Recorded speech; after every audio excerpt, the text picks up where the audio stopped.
In this first lesson, let's just talk about what a thread is.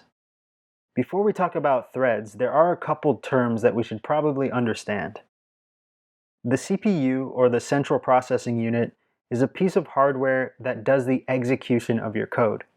So when you write a Python program, it eventually gets translated into binary code, or ones and zeros, that gets ran through the CPU, and the CPU translates that code into instructions that manipulate other parts of the computer. Maybe it's saving something to the hard drive. Maybe it's printing a message to your screen. These instructions are executed by the CPU. And you might ask, what actually runs your code through the CPU?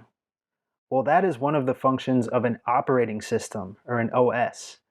The OS handles the scheduling of when the CPU can be used.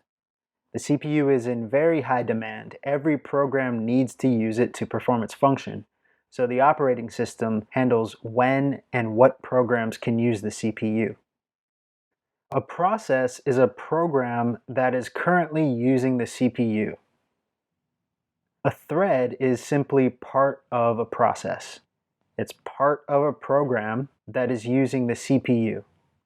Some programs are very simple and they only really do one thing, so they only need one thread, whereas other more complex programs require a lot of different functionality and efficiency, and they might use many threads.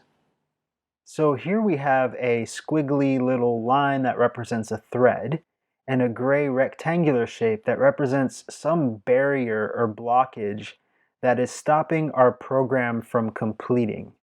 It could be many things. It could be waiting for a user's input. It could be some heavy computational effort like processing a video file or something like that, something that takes time and prevents us from completing what we want to do.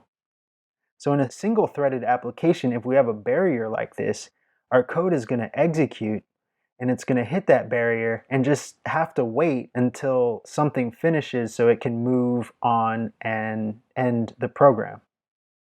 In a multi-threaded application, an application with many threads, one of our threads can execute and hit the barrier. Maybe it's waiting for a user to enter its password or something like that, while other functionality, other parts of our program can go on and continue executing, continue using the CPU, while the first thread is blocked and waiting for user input in this case.